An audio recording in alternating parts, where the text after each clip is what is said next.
בארץ ישראל, בילד טוב ירושלים, או מפילל וממילל. ותורה אורה כזו יש לנו, וגם הגדה ומגילה, ואלוקים אחד שלנו, וכל חתן וכל כלה. ארץ ישראל יפה, ארץ ישראל פורחת, את יושבה בה וצופה, את צופה בה וזורחת. ארץ ישראל יפה, ארץ ישראל פורחת, את יושבה בה וצופה, את צופה בה וזורחת. לנו יש חי ממאתיים, במבוא רגלי המבשר, וגם מלאך מן השמיים, שאת נפשנו הוא שומר. וחצים בעיר הזו יש לנו, וגם חיילות וגם פרחים, והברכות כולן שלנו, והבשורות והשבחים. ארץ ישראל יפה, ארץ ישראל פורחת, את יושבה בה וצופה, את צופה בה וזורחת. ארץ ישראל יפה, ארץ ישראל פורחת, את יושבה בה וצופה, את צופה בה וזורחת. והעמק הוא כפתור בפרח, וההר הוא פרח וכפתור, והצפון שלגים בקרח, והדרום זהב טהור. כל הפרדסים נותנים כאן ריח, והשקדיות כולן פורחות, השמש כאן תמיד זורח, ויש דמעות ויש שמחות. ארץ ישראל יפה, ארץ ישראל פורחת, את יושבה בה וצופה, את צופה בה וזורחת. ארץ ישראל יפה, ארץ ישראל פורחת, את יושבה בה וצופה, את צופה בה וזורחת. Ele pode ser lembrado como um amazônida, ele pode ser lembrado como um visionário, pode ser lembrado como professor, mas pode ser lembrado principalmente pela sua contribuição literária para a Amazônia e para o Brasil. Esta semana, Documentos da Amazônia traz para você a história do professor Samuel Benchimol. Um momento especial de uma família, de uma empresa e principalmente a visão de um homem que pensou a Amazônia para o futuro. Documentos da Amazônia traz para você a história do professor Samuel Benchimol. Seja bem-vindo a mais um programa Documentos da Amazônia. כל שנבקש לו יהי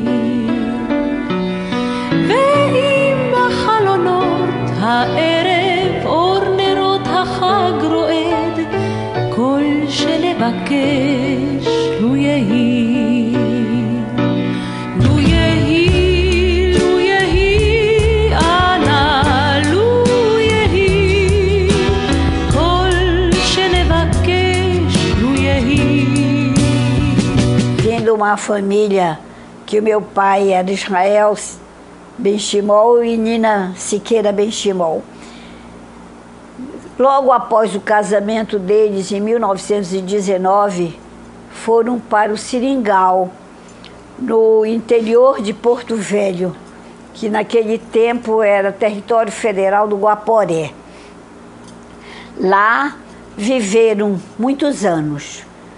Mas quando a minha mãe engravidava, ela com 19 anos vinha para Manaus para ter o filho aqui. Nasceu o primeiro filho, Israel, e voltaram para o Seringal. No segundo filho, Rafael, eles não tiveram condições de chegar até Manaus. Então, o meu segundo irmão nasceu no Seringal com muita dificuldade. A minha mãe passou, quase morre, mas conseguiu sobreviver. Aí, esse Seringal era em Fortaleza do Abunã, no interior do Guaporé. Quando nasceu Samuel, o terceiro filho, meu pai já tinha melhorado um pouco de situação e vieram para Manaus. O Samuel nasceu na Quintino Bocaiúva, na casa da minha avó.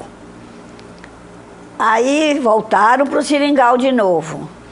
Aí a minha mãe tornou a engravidar da Robine.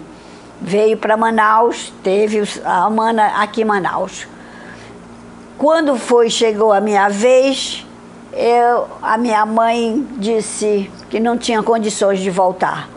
Então teve lá. Mas nessa altura, meu pai e minha mãe moravam num seringal do lado da Bolívia. E a minha mãe não queria ter filho na Bolívia.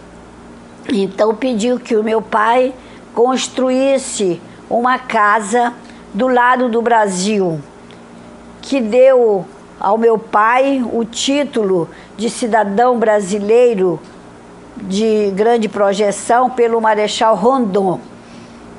Aí eu nasci lá com muita dificuldade, a casa, o chão era de barro.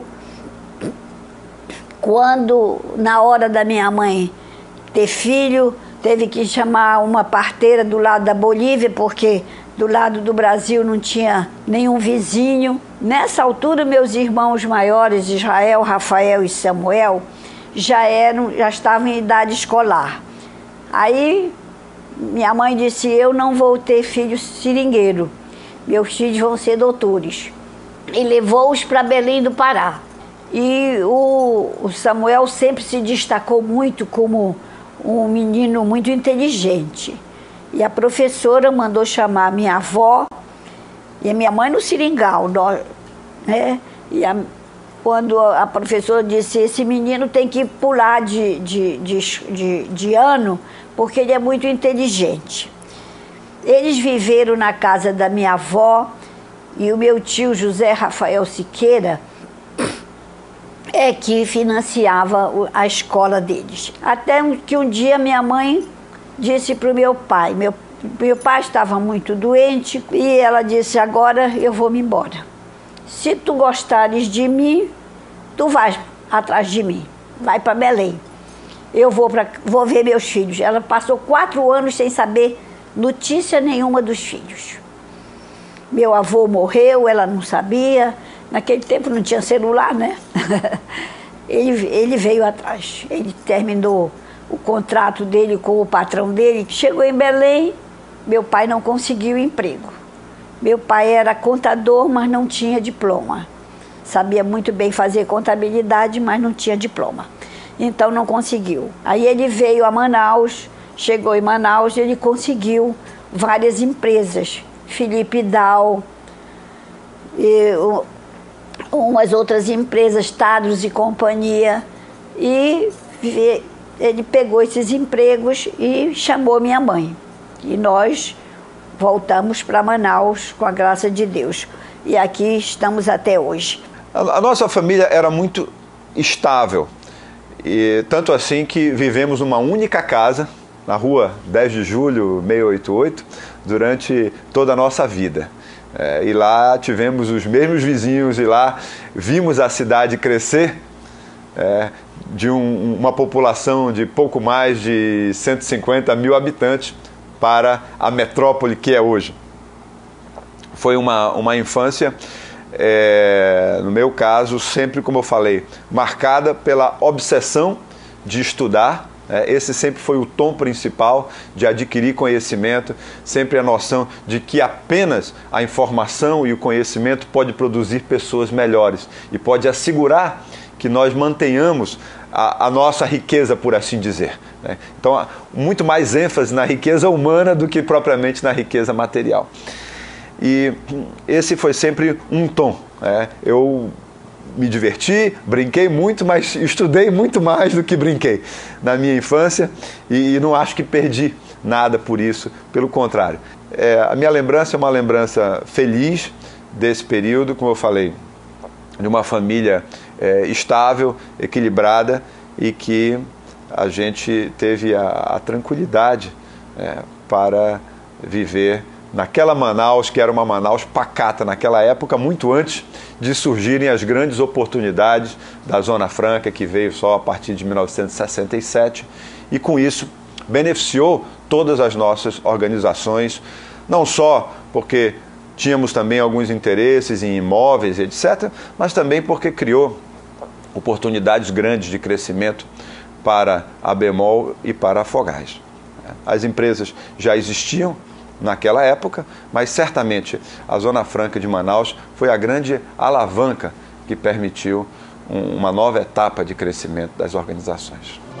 Lembranças da Manaus que acolheu a família Benchimol.